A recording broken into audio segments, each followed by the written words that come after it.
I'm up here at 𝗬𝗲𝗿, Alabama, right here by Pickwick Lake, where 𝗬𝗲𝗄𝗿 harness was founded and created by Mr. Nathan Martin. We get lots of questions all the time, man. How do you install that thing? What do I need? That's what we're going to do today. Nathan, take it away. All right, so I get a ton of questions every day. What do I need? All right, so first thing you need to ask yourself is how many units you're running and how many accessories you're running. So Jason, he's running 4 Garmin units in the 𝗲𝗲 box. So he's gonna get the harness, the battery disconnect switch, and the switch does come with a 20-inch jumper to jump to your battery. And he's gonna get 5 inline fuse holders. When we first started selling the harness, we sold just the harness, and we started getting some phone calls. Hey, I got 12.6 in my battery, but I'm only getting 11.7 at my units. We started finding out that there was some problems with the factory inline fuse holders, or people were trying to run the harness into their switch that's already in their boat that comes, it's got the motor and everything else on it. So if you want the best system you can get, and it's guaranteed to be 100% right, just get the whole system. It's the harness. The harness is universal, so it doesn't matter if you're running 2 Lowrentzes and 2 Garmins, or all Lowrentz or all Garmin or Humminbird. It doesn't matter. It's one standard harness that's 26 feet long. So it fits any boat. You can cut it back to custom fit your boat. You want the battery disconnect switch and the 20-inch jumper, and then you'll need, like I said, your inline fuse holders for each unit, an accessory that you plug into the harness. Now, when I say accessory, I'm talking about the LiveScope box, the active target box, 360, your NEMA, structure scan if you're still running like an LSS2 structure scan for Lowrentz, all that. Anything that's got a processor in it that needs clean, adequate power for it to work properly, we recommend putting it into this harness. This harness will support all that and your units in one harness. You only need one harness for your boat. All right, so when you get your harness, take it out of your bag, unroll it, get all the kinks and all that stuff out. There's 2 lines in the harness. So there's a hot and a ground that goes to the console, a hot and a ground that goes to the bow. You're gonna want to take these connectors off before you pull the harness through the boat. You do not want to pull these connectors through the boat. You'll risk losing one or tearing one up. So pull them off. So I just pulled the connectors off for the line that comes out at the dash. And then here's the line that goes up to the bow. So I got them both off.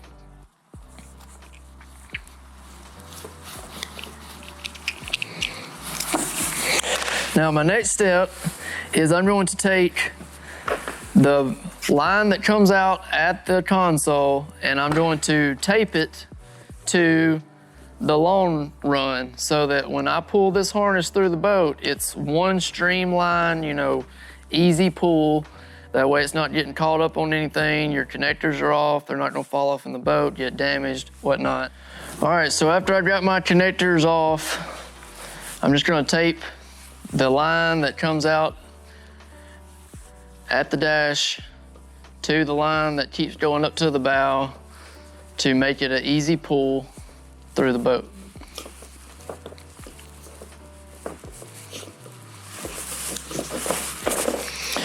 Now, once I've got my harness taped together where I can make an easy one streamline pull, I'm going to start at the bow of the boat, and we use a fish snake from Lowe's. So we take this snake, we snake it all the way from the front at the bow, all the way to the back by the batteries, and then we tape it to the long run of the harness.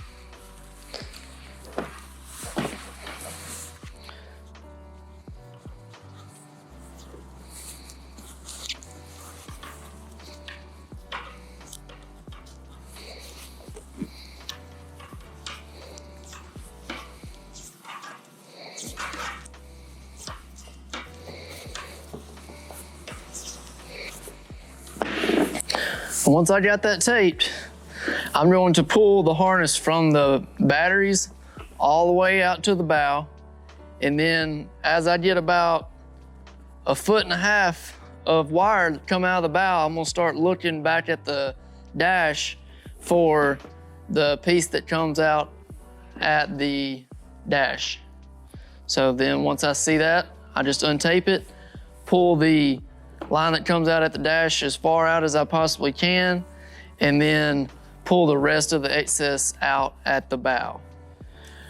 All right, so like I was saying earlier, when we first started selling the harness, we sold just the harness, but then we started getting phone calls of people having some failure, and we've tracked it down into some of the inline fuse holders being a problem, or the battery disconnect switch. So on all of our installs, we cut the factory inline fuses off and put our own inline fuse holder in. We use our connector. So all you do is, cut your wire back here and then strip it back like so. And you'll take your inline fuse holder, you'll unscrew the tip of our connector, put it on the inline fuse holder, and then twist it down. This is going to guarantee that your inline fuse holder is a good inline fuse holder with a very good connection. It's all copper tin coated, corrosion resistant, and you won't have any problems. Just like that. You'll do that for each unit and your live scope.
It's so simple, I can do it. Yeah.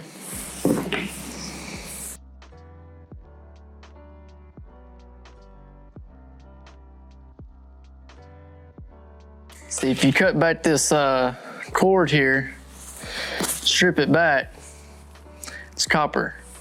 It's not copper tin.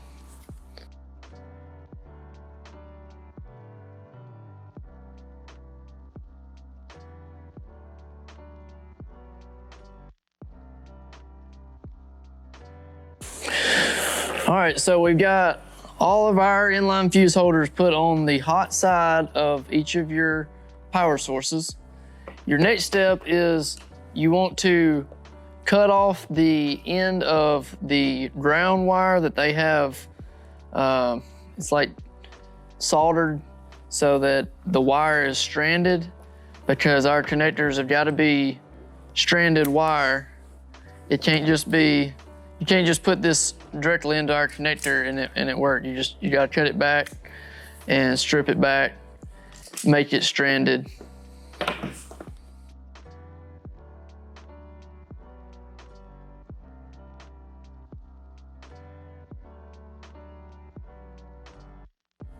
All right, so we've got all of our power cords ready. We've got our grounds stripped back to where it's a stranded wire. We've got all of our inline fuse holders put on the hot side of our power sources. So another question that I always get is, how do you put multiple units into the harness? Well, it's all because of our connector. You can take our connector and you just put all of your grounds together just like that. So Jason, he's got 2 units at the front and the live scope box that we're going to put on the front of his boat. So you just take your 3 grounds, put them together, take our connector while it's off of the harness, and put all 3 of your grounds into it like that where the wires stick out, and then twist them down.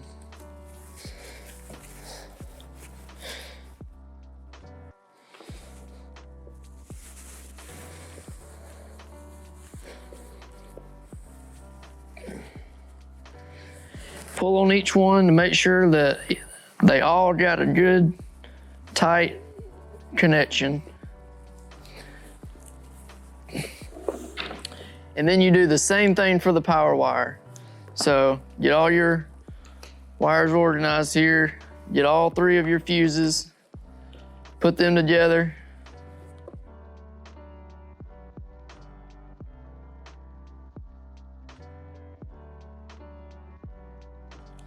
Put the 3 fuses in there like that, just like you did with the grounds. Twist them down. All right, so you got all 3 of your grounds into this connector, all 3 of your hots into this connector, and now you just put it back on the harness. So the same way that you put the 3 on, you do the same way for the putting it back on the harness. Just take the end cap off, run it up on the 𝗖𝗲𝗿 wiring harness. And I always like to twist my fuses the opposite way of how they're going to go back on, so that when it gets tightened back up, your wires are not all, you know, twisted up. So I twist it up and hold it, and then run it up on the, like so.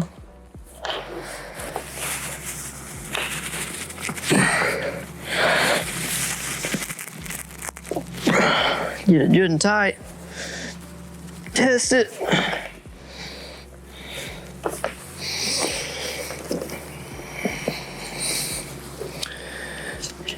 And do the same for the ground.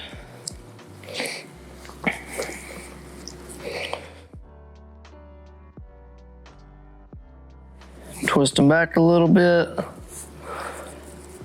It'll actually help you feed it on as well.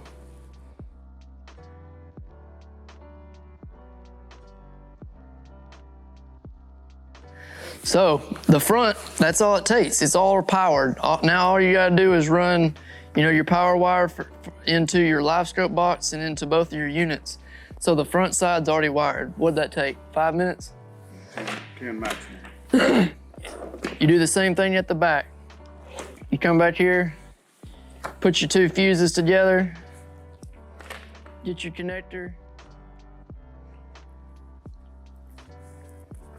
run it through, put it on,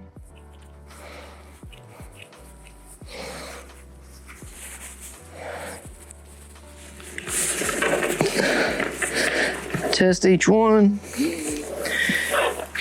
get your 2 grounds,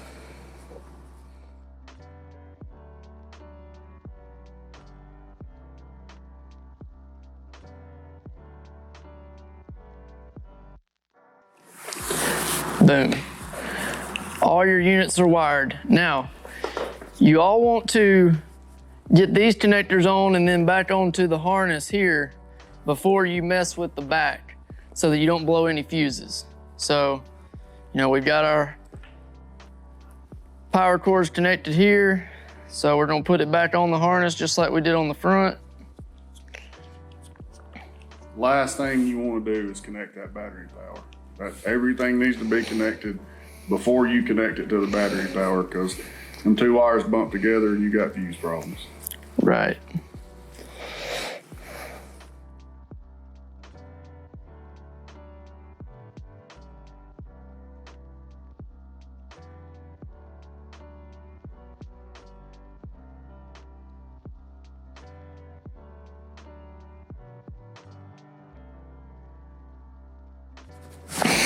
All right, so we've got both of our units at the console wired up.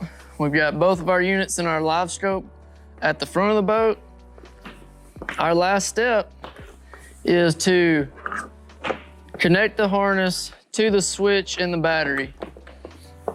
So at the back, you're gonna have two hots that come together at the eyelet, two grounds that come together at the eyelet. You're gonna run the two hots into the back of a switch.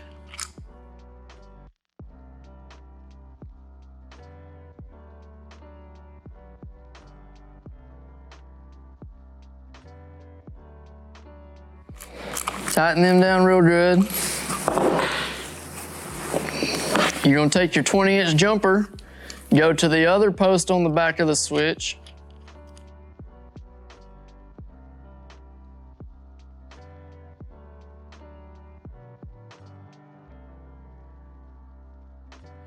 Tighten it down, and these little slits here will just pull out so that you can just pull this out.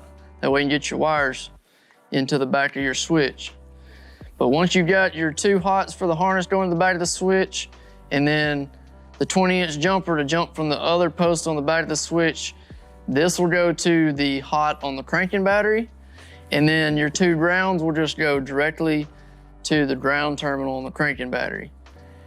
And that's it. It's actually a real simple install. And the connectors are the whole deal. I mean, it takes you longer to get the stuff out of the package really than it does to put it together. I mean, cut a few wires, strip a few wires. I mean, recommend everybody give them a good stripper because that'll save you a lot of time. But I mean, honestly, this is a 30-minute job. I mean, from start to finish, if you pay attention to what you're doing, you know, and go step by step, it's a 30-minute job, and it's going to improve everything you got, from your live scope box to your units to your NEMA network. But we call it 𝗲𝗲𝗿. It can also be called 𝗲𝗲𝗿 because this battery cable going to the terminal with a switch, it puts clean power just to your electronics, whether it be your NEMA or your units or your accessories. So 𝗲𝗲𝗿, same difference. Well, you know, we made the harness because we were not pleased with our picture clarity in our units. But what the harness also does is it's going to extend the battery life of your cranking battery. If you don't have the proper wiring for your electronics and your electronics are experiencing low volts, your amps are going to go skyrocket. That's the way power works. Low volts equals high amps. So it's basically like you running your trolling motor on 10 all day if you don't have the proper adequate volts going to your units. So when your volts get low throughout the day, your amps go up and it drains that cranking battery down. Well, that cranking battery is, it's not made to be pulled down. It's made to stay high with your alternator all day long. So when it gets so much stress on that battery, that's why people are killing these $500 cranking batteries in 6 to 8 months. Their amps are so high because of low volts, and it's killing their cranking battery. You get this harness, it's gonna make your units clearer. You're going to understand your whole system, so if there's ever a problem, you know exactly how to fix it.